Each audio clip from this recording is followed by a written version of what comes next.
The rain had been falling since noon, when the prince walked into the tap room of the Aldmere posting house, shook the water from his plain dark coat, and looked at every woman in the room as though he were reading their wrists. He wore no crest, no ribbon, nothing that named him. The men at the fire took him for a gentleman down on his luck, or a debt collector down on his pride, and they went back to their cards. Only the innkeeper's wife, who had served travelers for 30 years and had learned to read a man's purse from the way he carried his shoulders, sensed that something in him did not match the cut of his coat. He did not ask for a room. He did not ask for ale. He stood in the doorway with the rain still running off him, and asked, in a low, even voice, whether a woman worked here whose left arm was marked from the wrist to the elbow. The room went quiet in the way rooms do when a stranger asks a strange thing. Maren Hollowell, kneeling at the hearth with a basin of warm water and a fresh roll of linen, did not lift her head. Her hands kept moving over the swollen ankle of the carter. She was binding. Her own left sleeve, buttoned to the wrist as it always was, seemed suddenly to weigh more than the rest of her, and she felt the old mark beneath the wool, the way one feels a name spoken in another room. She had thought herself safe. That was the thing she would remember later, when all of it had come apart and been put back together in a shape she could not have imagined. She had thought a woman could pull a dying man from a wreck on the river road, leave before he woke, and simply walk back into her own small life, as though the road had never opened beneath her. She had thought no one would come. 6 weeks earlier, the road had opened beneath her. It had happened on the long curve below Aldmere, where the lane dropped toward the river, and the coachman always took the bend too fast. Maren had been walking home from the apothecary with a parcel of dried willow bark and a bottle of laudanum wrapped in paper, and she had heard the crash before she saw it, the splintering of a wheel and the long animal scream of horses going down in their traces. When she came around the hedge, there was a traveling chaise on its side in the ditch, one lamp already guttering oil into the dry grass, and a low orange light beginning to climb the underside of the wreck. A footman lay thrown clear, his leg bent the wrong way, calling for help in a voice gone thin. And inside the overturned carriage, pinned against the shattered door with the fire crawling toward him, was a man she did not know. Maren did not remember deciding to go in. She remembered only the heat of the doorframe against her palms, the smell of singed horsehair, and the man's gray eyes finding hers through the smoke with a steadiness that frightened her more than the flames. He did not beg. He told her quite calmly to take the footman first. She told him just as calmly that she would take them both, and that he would oblige her by not arguing with a woman who had set more bones than he had years. She got the footman to the verge. Then she went back for the stranger, and the fire had reached the seat by then, and she had wrapped her left forearm in her shawl and braced it against the burning sill to free the door, and the wool had caught, and the heat had gone through it and into her skin, and she had not let go. She had dragged him out by his collar and his belt while the chaise burned behind them, and lit the whole curve of the river orange. He had a deep gash along his side where a splinter of the door had opened him, and she had packed it and stitched it there in the wet grass by the light of the burning carriage. 11 stitches in a pattern her father had taught her, small and close and angled, because her father had said a wound healed by the hand that hurried it and ruined by the hand that rushed it. The man had asked her name. She had not given it. She had pressed the edges of the gash together with her scorched fingers and worked the needle through by feel, because her hands had begun to shake and she did not trust her eyes in the orange light, and she had counted the stitches aloud under her breath the way her father had taught her, 1 through 11, to keep her hands honest. She had bound his side over the stitches with a strip torn from her own petticoat, dosed him from the bottle she had been carrying, and held his wrist until the racing flutter under her thumb steadied into something she could leave. The footman had watched the whole of it from the verge, propped on his elbows, white as tallow, and had asked her twice who she was, and twice she had told him only to keep still and breathe. Then the men from the village had come along the lane with lanterns swinging and a hurdle to carry the gentleman. And in the noise and the running and the question of the horses there had been a moment when no one was looking at her, and she had taken it. She had stepped back off the verge, into the wet dark of the hedgerow, and gathered her scattered marketing from where it had fallen. And she had walked home with the smell of smoke in her hair, and washed the blood and the soot from under her nails, by candlelight, and told no one. She had her reasons, and they were old ones, learned slowly. A surgeon's daughter, who tended strangers on the public road, learned early that the world did not thank a woman for her skill, so much as it suspected her of having reached above her station to acquire it. Gratitude, in her experience, curdled fast into suspicion, and the better the work, the faster it curdled. She had wanted no questions. She had wanted only her quiet, her small clean room above the taproom, her bark and her linen and her work, and the right to be left alone with all three. What she did not yet know was that the man she had pulled from the fire was the heir to the throne of Halvern, traveling without his retinue under the plain name of Mr. Rack, Carden, and that he had woken 3 days later in a strange bed with 11 stitches in his side and the memory of a scarred forearm braced against a burning door, and had begun, the moment he could stand, to look for her. To the Aldmere road, Maren Hollowell was just the surgeon's girl. That was the phrase. The carter whose ankle she had bound said it without unkindness as he limped out into the rain that first afternoon, tossing a coin to the woman at the bar. "Good of you to let the surgeon's girl see to me," he said, though I'd not have paid a physician's fee for it. The innkeeper's wife took his coin and said nothing, and Maren, gathering her basin, kept her face still. She had heard the phrase her whole life. The surgeon's girl, as though her skill were borrowed and might at any moment be reclaimed by its rightful owner, who was always, in the saying of it, a man. Her father had been the surgeon. He had ridden the county for 20 years, setting the bones of farmers and lancing the fevers of children, and he had taught his only daughter every art he knew because he had no son, and because, he said, a thing worth knowing was wasted if it died in one pair of hands. He had died of a winter fever when she was 22, owing money to the apothecary and the landlord both, and the practice he might have left a son had passed instead, with all its instruments, to a young physician from the city who did not want a woman near his patients and told her so. Maren had kept her father's worn leather case of instruments, and his book of receipts, and her own 2 hands, and she had made of them a life that the county tolerated, because it needed her and refused to name, because naming her would have meant paying her. So she had come to the Aldmere posting house, where the coaches changed horses, and the injured were always arriving, and Mrs.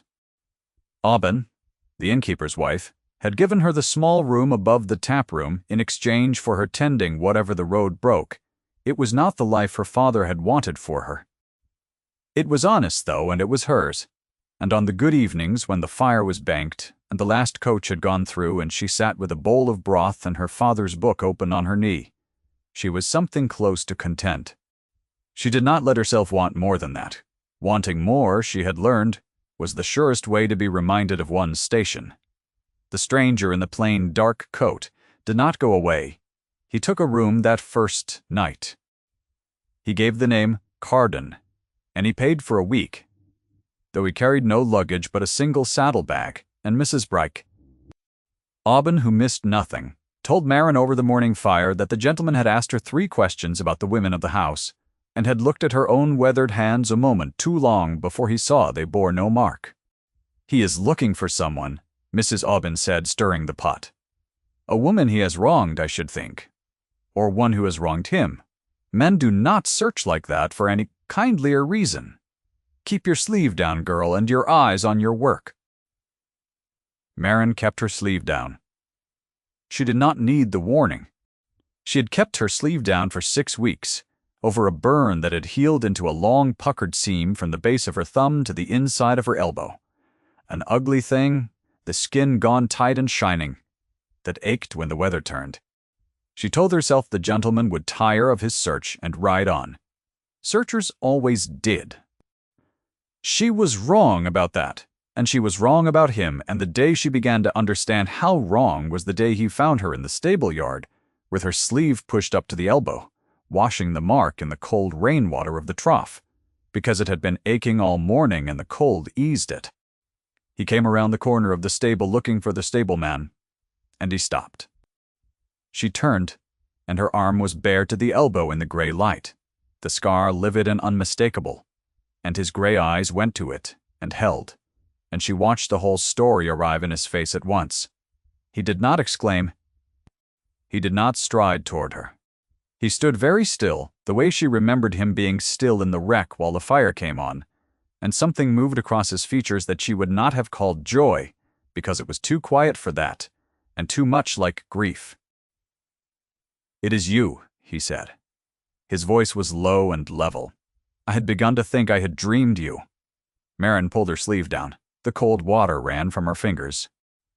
She said that he was mistaken, that she did not know him, that he had perhaps confused her with another, and she heard her own voice come out, steady and cool and false, and she saw him hear the falseness in it, and she saw him decide with a courtesy that was almost unbearable, not to call it a lie.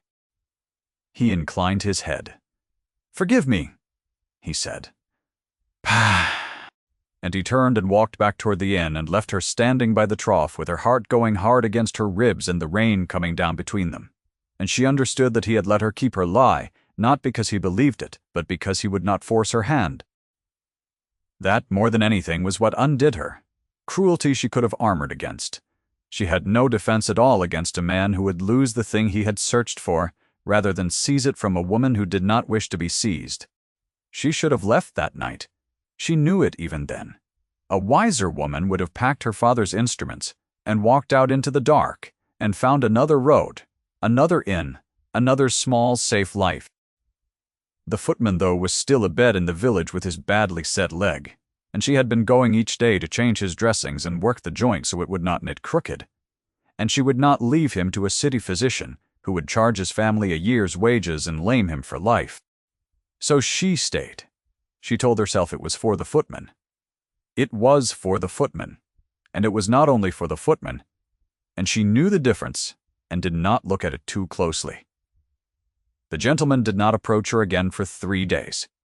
He took his meals at the table by the window and watched the road as though he expected it to give something back, and twice she saw him in the village standing at a respectful distance while she went about her errands, never near enough to speak, never far enough to be a stranger.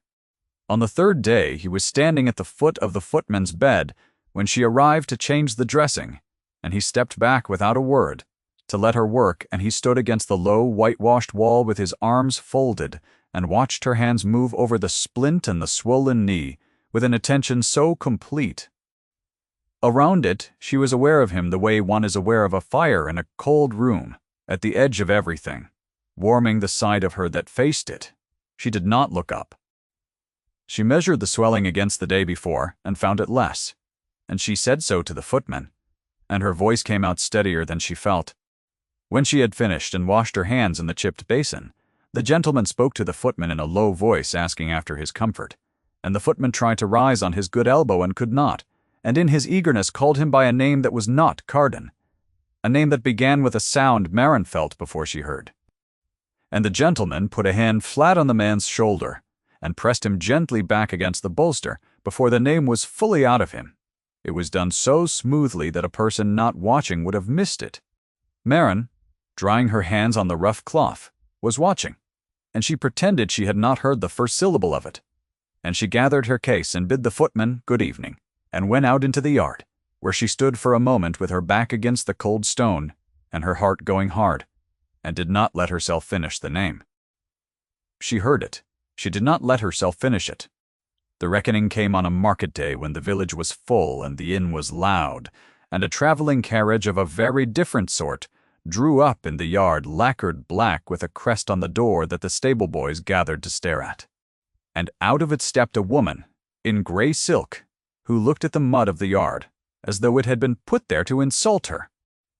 This was the Dowager Princess Sidonie of Halvern, the prince's aunt, who had governed the kingdom in all but name through the long minority of the late king's heir, and did not intend to surrender that government to the whim of a missing surgeon's girl. She had come because her men had traced the prince's incognito to a posting house on the Aldmere Road, and she had come because she had learned what he was searching for, and she had come, above all, because she had spent 2 years arranging his marriage to a great heiress, and would not see 2 years undone by a sentiment born in a ditch. She did not raise her voice. She never raised her voice. That was the most frightening thing about her. She crossed the tap room in her gray silk with 2 liveried men at her back, and she found the prince at his table by the window, and she sat down across from him without being asked, and said, loudly enough for the room to hear, and softly enough to seem that she had not meant it to, that she was relieved to find him recovered from his foolishness, and that the woman who had attended him would of course be suitably rewarded, and then must be sent away, because a creature who tended strangers on the public road for coin was hardly to be trusted near the person of the heir, and might be anyone, might have arranged the whole accident herself for precisely this purpose, might be an adventuress of the lowest sort, dressed in a surgeon's borrowed skill. She is an adventuress, the dowager said in that mild, carrying voice, and she said it looking directly at Marin, who stood frozen in the doorway with a tray of bowls in her hands. The room turned to look. Marin set the tray down very carefully on the nearest table, because her hands had begun to shake, and she would not drop it in front of them. The prince had risen. His face had gone white, and still as ice, over a river. Before he could speak, Marin spoke, and her voice when it came was quiet and clear and did not shake at all, and she said that she had taken no coin from the gentleman, that she had not known who he was, that she had left before he woke for the express reason that she wanted nothing from him, and that the lady was welcome to search her room and her person for any crest or coin or proof of the scheme she described, and would find a case of needles and a book of receipts and nothing else. It was the truth, and the truth spoken plainly has its own carrying power. The room felt it. The dowager felt it, and Marin saw the calculation move behind the older woman's eyes, the swift recognition that a denial believed was more dangerous than an accusation made, and she watched the dowager change her ground without changing her expression, the way a great player changes ground. How fortunate, said the dowager, that the matter need not rest on your word. And she had her men bring in the apothecary. His name was Pasco, and he kept the shop where Marin bought her willow bark and her laudanum. And he came into the tap room, turning his hat in his hands, and would not meet her eye. And he swore, in a voice that climbed and cracked, that on the night of the accident the surgeon's girl had come to him beforehand and bought a great quantity of oil and a length of fuse, and had spoken of a fine gentleman traveling the Aldmere road, and had said that fortune favored the bold. He swore it with his hat going round and round in his hands. He swore it because the dowager's men had been to his shop that morning, and because there was a paper in the dowager's reticule that forgave a debt he could not otherwise pay.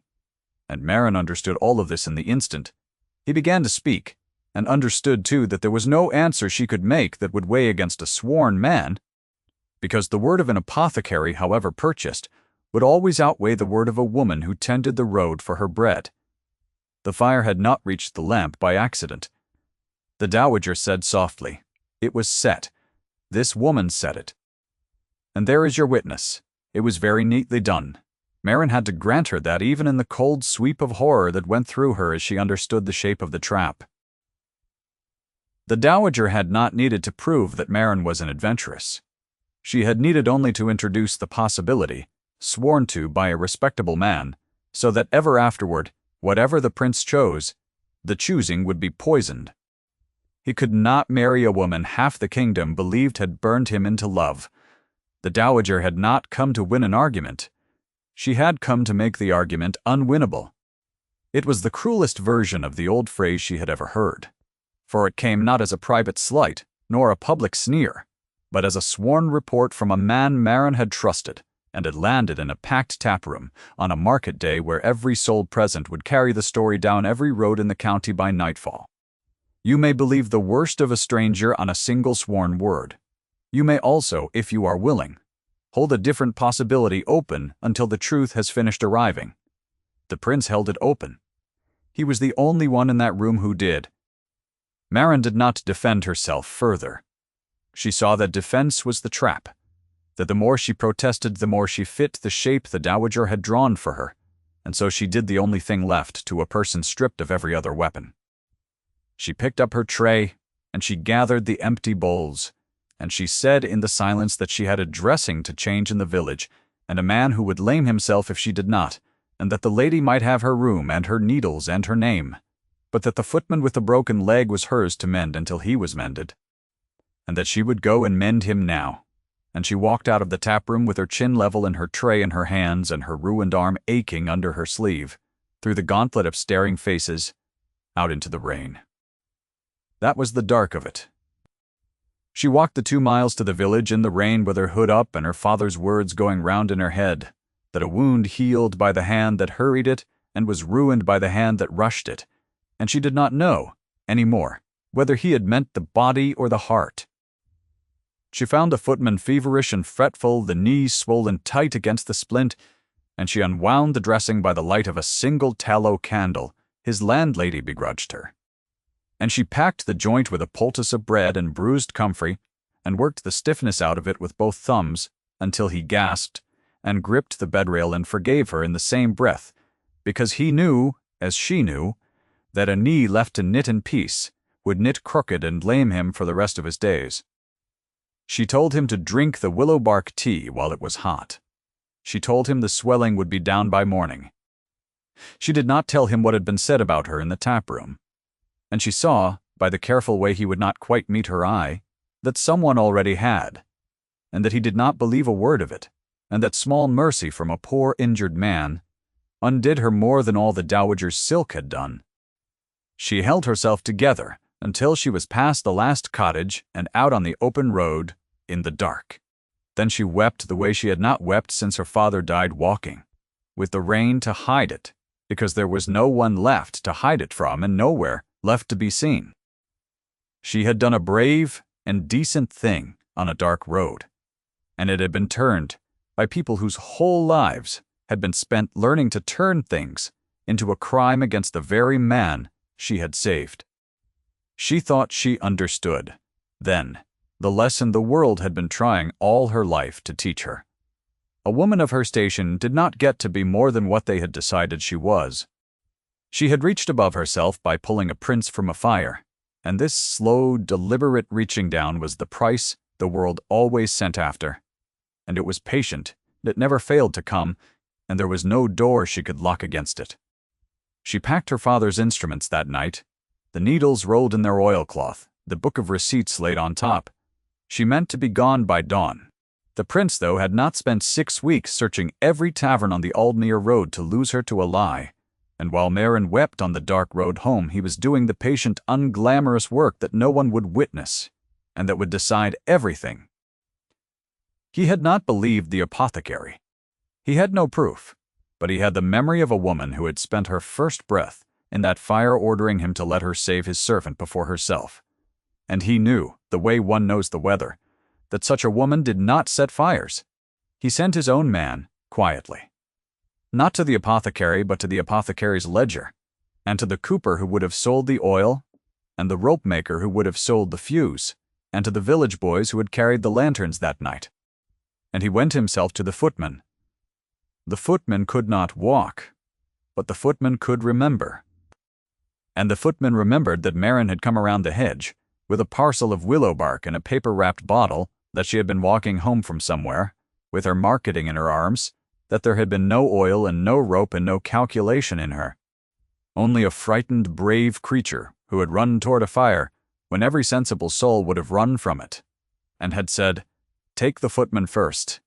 No, take you both," and had not let go of the burning door. He remembered the stitches. He remembered her telling the gentleman not to argue with a woman who had set more bones than he had years.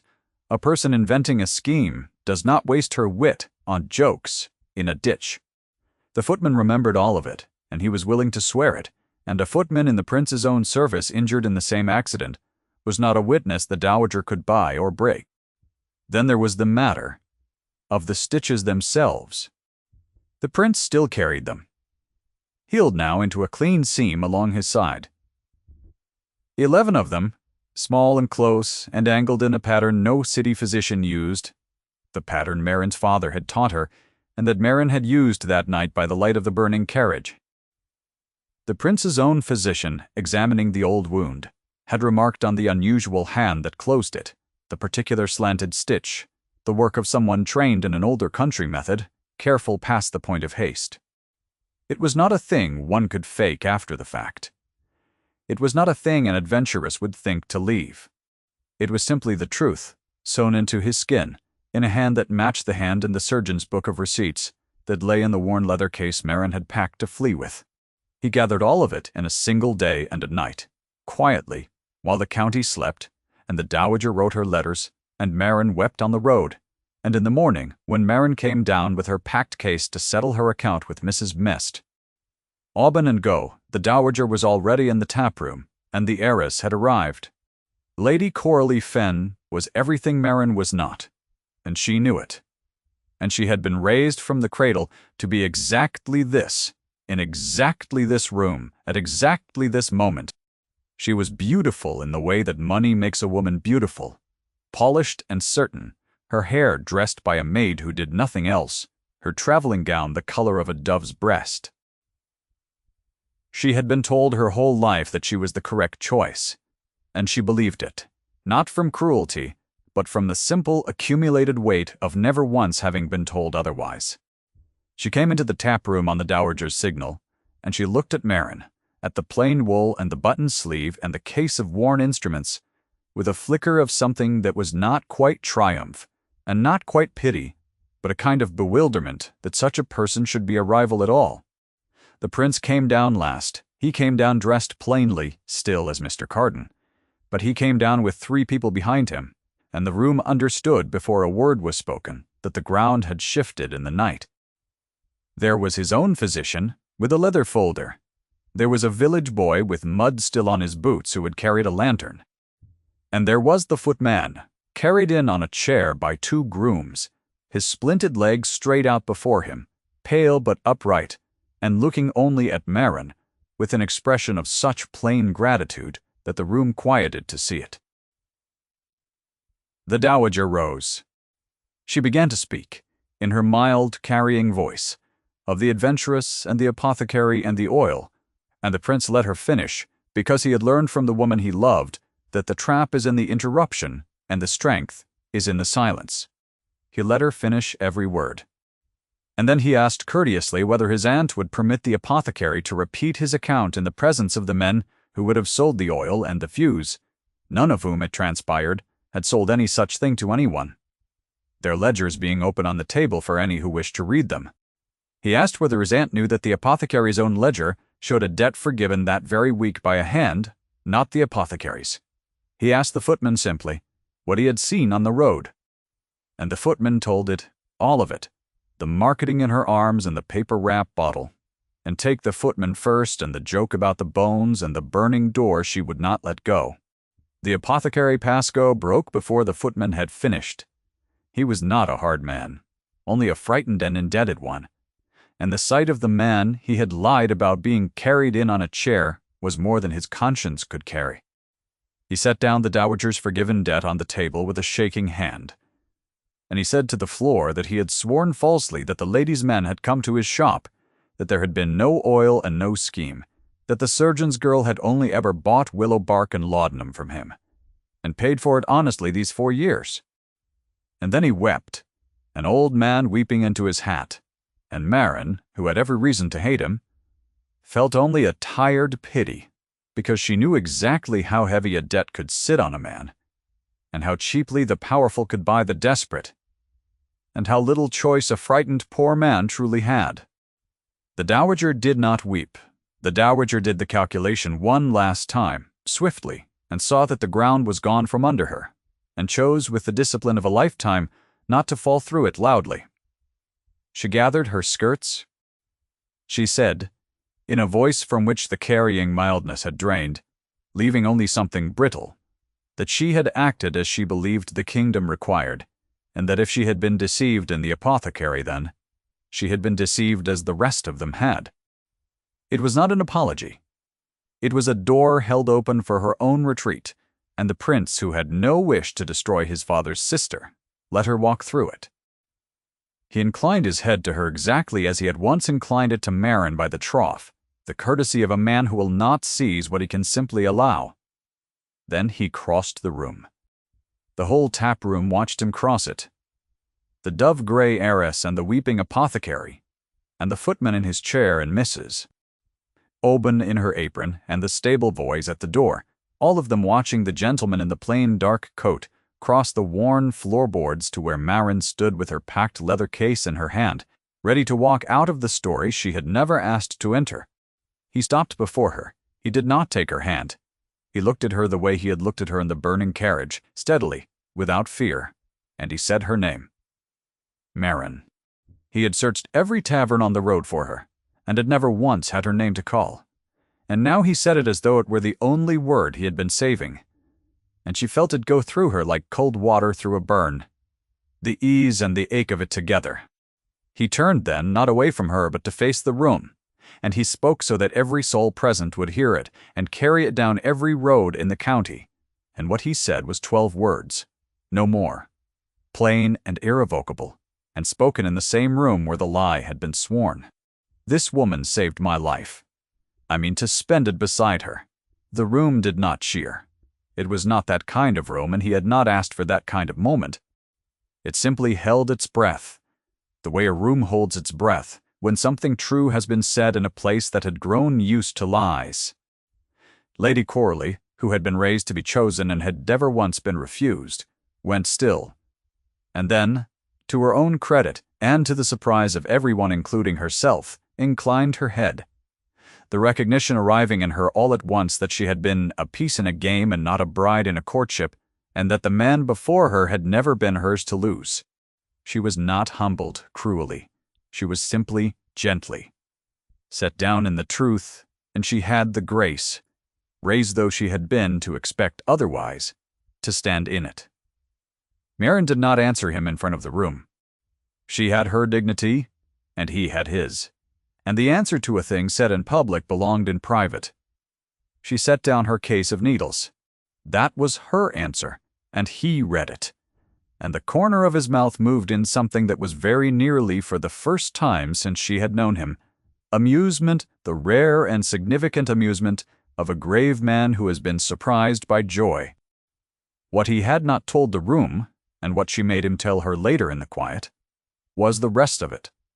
That he had not searched for her to reward her, that a reward could have been sent by any servant, that he had searched for her because, in the ditch below Aldmere, when he had been certain he would die, he had looked into the face of a woman who told him to save someone else first, and he had thought, in the strange, clear way that the dying think, that he had spent his whole life surrounded by people who wanted things from him, and that here at the end was the one person in the world who wanted nothing from him at all, and that if he lived, he would find her, because a man who is to govern a kingdom had better know, before he begins, what an honest person looks like, so that he might recognize one again. They were married in the spring. Not at once, and not without difficulty, for a prince does not marry a surgeon's daughter without the whole machinery of a kingdom grinding and protesting, and there were months of it, of counsels and objections and the slow turning of opinion. The footman walked again, in the end on a leg that knit straight, because she had refused to leave him, and he walked at their wedding, and that fact, small and true, did more to turn the county's opinion than any proclamation could have done. Because a kingdom may distrust an adventuress, but it cannot long distrust a woman who mends footmen and asks nothing for it. The dowager attended.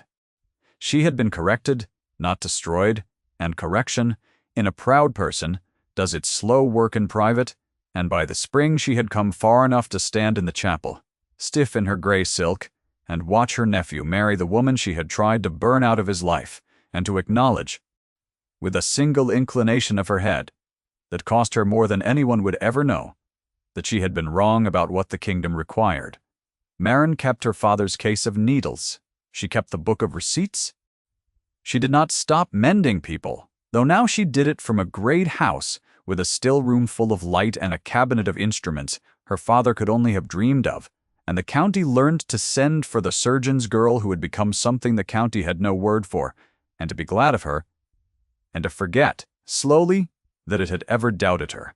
On the evening of the day they were married, when the great house had emptied of guests and the fires were banked low, she sat by the hearth with her sleeve pushed up to the elbow, the long shining scar bare in the firelight, and her husband knelt beside her chair and took her marked forearm in both his hands, very gently, and turned it to the light, and traced the seam of it from the base of her thumb to the inside of her elbow, without flinching from it. The way a man reads something he has searched a long time to find. She had spent 6 weeks hiding that arm from him. She had spent her whole life, in a way, hiding the parts of herself the world had taught her to be ashamed of. And he held the scarred arm in the firelight as though it were the most valuable thing in the house, which to him it was, because it was the proof of the one true thing he had ever been certain of. And he bent his head and pressed his mouth to the worst of the scar once, and held it there. And neither of them said anything at all, because the rain had stopped, and the search was over, and the woman he had looked for in every tavern on the road was, at last, sitting still beside her own fire, found,